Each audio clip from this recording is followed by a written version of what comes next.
guys, Jeff, welcome to today's video. So today we're going to talk about GetGoodDrums. Now before we get into the video, I just want to make a quick disclaimer that I am not sponsored or endorsed or affiliated with any of the companies I'm going to be talking about in this video. Every piece of software that I'm going to show you I purchased with my own money. And with that out of the way, let's get started with the video. So if you've been watching my channel for any period of time, or if you've listened to any of my music that I've released basically ever, I've been using Steven Slate drums. Now the first version I used was Steven Slate Drum 3 in the early 2010s, and then as I moved forward in 2012 or 2013, I believe I bought version 4, the basic pack, and that's the one I've been using ever since. So I've been mostly happy with Steven Slate Drum version 4. I think the sound was very okay. I've learned to work with it, and I've been getting results that I was quite happy with until I heard a few YouTubers, notably Alex Melton. Shout out to Alex. If you haven't seen his stuff, go check it out. It is quite incredible. And I realized he was using programmed drums and a plugin, and I was completely blown away. These drums sound so natural and so great that I decided to shell out the $100 and bought the modern and massive pack from GetGoodDrums. And today what I figured I was going to do is just show you what I've been using, and then we're going to try together to make a patch with the GetGoodDrums and try to get a very good sound for a little piece of music that I composed specifically for this video. So now we're in the Logic project. I've recorded a lead guitar, 2 rhythm guitars, a bass,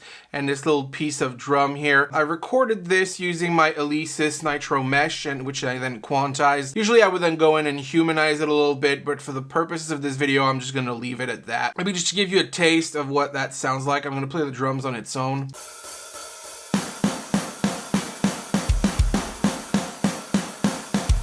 Then maybe a more complex beat.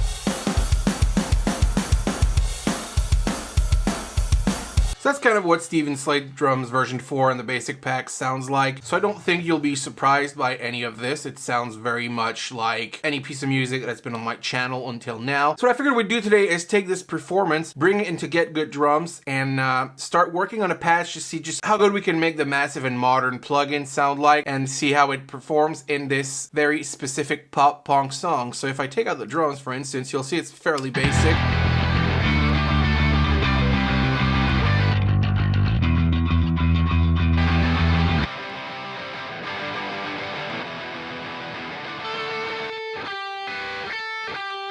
So what we're going to do now is we are going to create a new software instrument in the Logic project, and we're going to copy this drum part here. Then we're going to go into Contact, create a stereo contact patch. I've already loaded the modern and massive plugin in there. This is one thing that I don't really like about GetGoodDrums, and that's not necessarily a deal breaker, but I don't really like Contact. I think it's a bit clunky, and I prefer working with a dedicated sampler like I had with Steven Slate. Contact is a very powerful tool, so I mean, I'm not going to complain about that. First thing we're going to need to do, I've already done this, I actually debugged this. You need to change the MIDI to Omni, and the other thing you need to do is go into settings, and by default you'll realize that this isn't mapped to general MIDI, so we got to remap this to GM, which means general MIDI, because this was recorded, or I should say sampled, with my Alesis. My Alesis will output notes in this area right here that are mapped to the general MIDI. So this, in general MIDI, C1 is always the kick, this is always the snare. So these things are set up by default, and one thing I noticed with GetGoodDrums, and I think that's more of a Contact thing than a GetGoodDrums thing, but again, I'm not very knowledgeable on Contact, so feel free to correct me in the comment section below, but by default, everything isn't mapped to the general MIDI. So I remapped this. So these minor tweaks, we've been able to get some sound out of it. So before I shut the video, obviously I worked a little bit with this, and it took me about 3 or 4 hours to actually figure out how to make everything work. So I would say the learning curve on something like this, even for someone like me who has some basic experience with, you know, studio work and Logic and things like that, that learning curve with Contact was quite high, I have to say. But other than that, once you got that set up, the rest is kind of a breeze. All right, so now that we got this set up, the modern and massive drum kit actually comes with quite a few interesting components. So by default, you get a Ludwig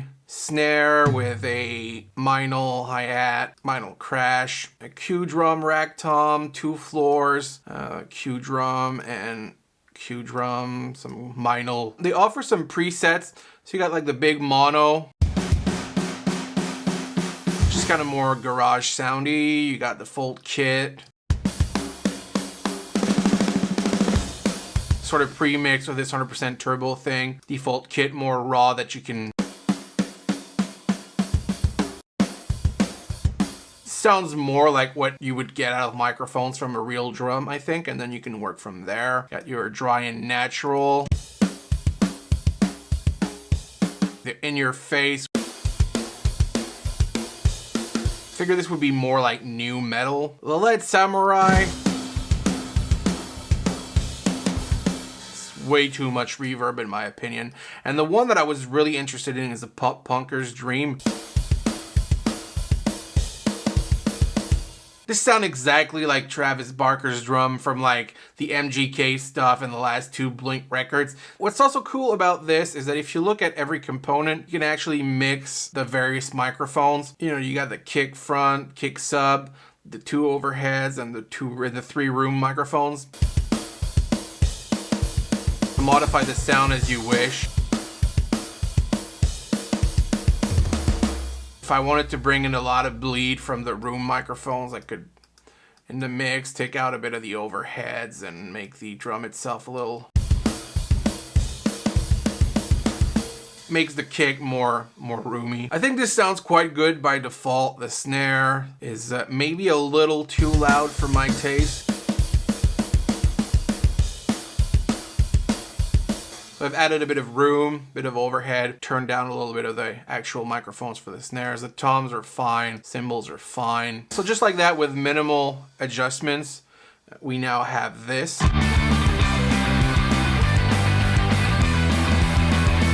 Which is good, but not quite there yet. For example, if I mute this and bring back this one, we had this.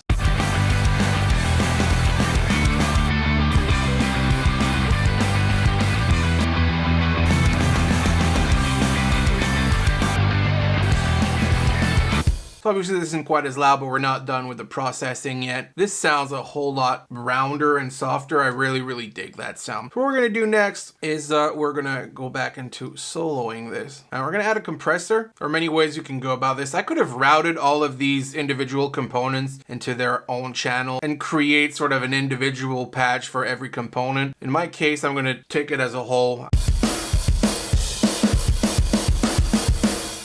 This is way too loud. I'm gonna try this. Took off the distortion. Pretty good in my opinion. If I bring back the mix. Next, what we're going to do is we are going to do a little EQ sweeping just to clean things up. So the idea with this is you take a very specific piece of EQ and you boost it. And then you identify a frequency that sounds kind of bad when it's boosted, and you just take that down by some margin. This is kind of an annoying frequency, so take that down. Again, this is kind of annoying, so we're going to take that down. Maybe not as much as these two. So this is kind of a minor tweak, but what it allows you to do is just get control over those frequencies. What I'm gonna do next is going to add another EQ. So what I'm gonna do is I'm gonna add a bit of bass right around the 50 here to give that kick pedal a little more girth. Take that down just a little bit, around 2000, between 1 and 2000 hertz. I'm gonna bring a little peak here. That's gonna make our snare pop a little more, and then we're gonna bring up basically anything over 7500, and then we're just gonna have a little drop here to bring out the cymbal.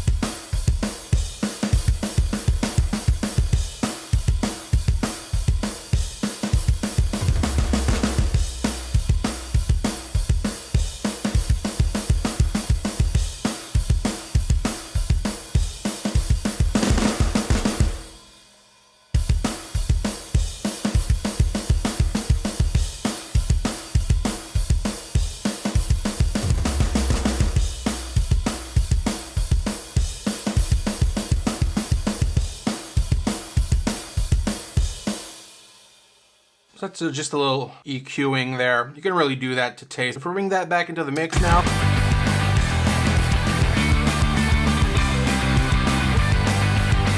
I think this sounds quite good. I'm gonna keep working at it, but it's quite impressive what you can do with this. Again, if I show you kind of the differences.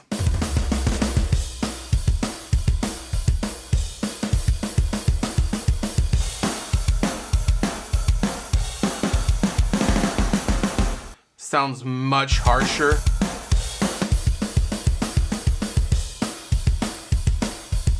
This sounds much more like a real drum, and if we bring it back into the mix,